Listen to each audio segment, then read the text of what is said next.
RIN TV coverage of the 2015 RIMS conference is brought to you by Inform Applications.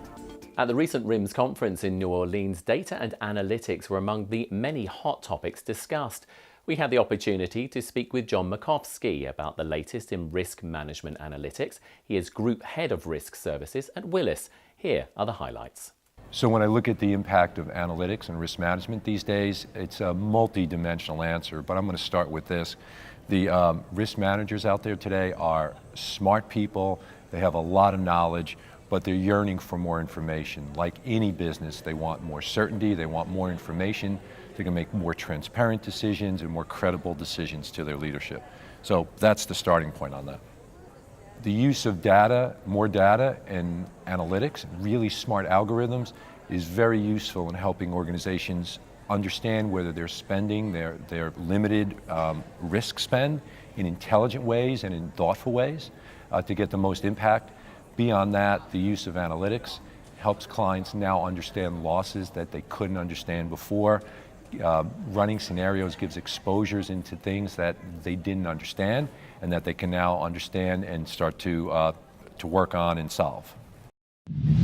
At its most basic, data and analytics helps organizations be more thoughtful and have more insight into how they should set limits and how they should set retention levels. And that's really the starting point. But when you get into specific lines of business, there's very different answers across each one. Cyber, for example, you need to understand to come up with the proper risk transfer mechanism for cyber. You need to properly understand what type of data you have within your organization. Is it credit data? Is it financial data?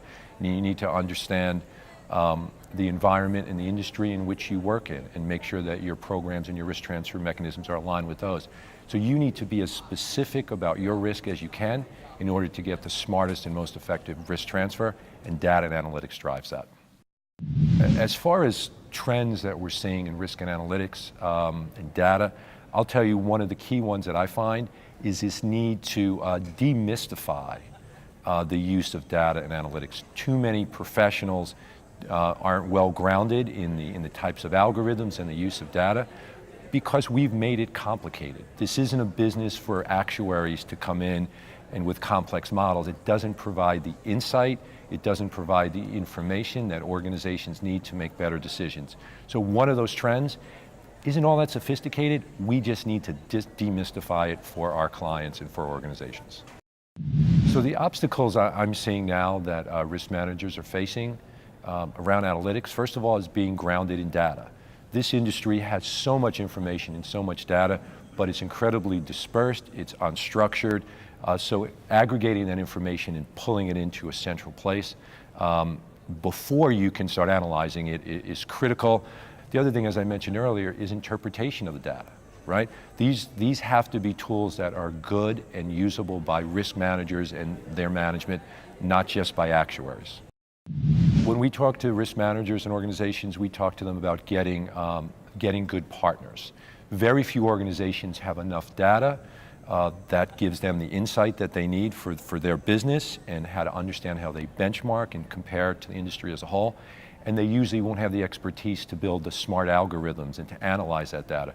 So the key here is have the right partners who have the data, who have the technical expertise. It's not something that most organizations can do on their own. For more of our coverage of the 2015 RIMS conference in New Orleans, visit the RIN TV On Demand library.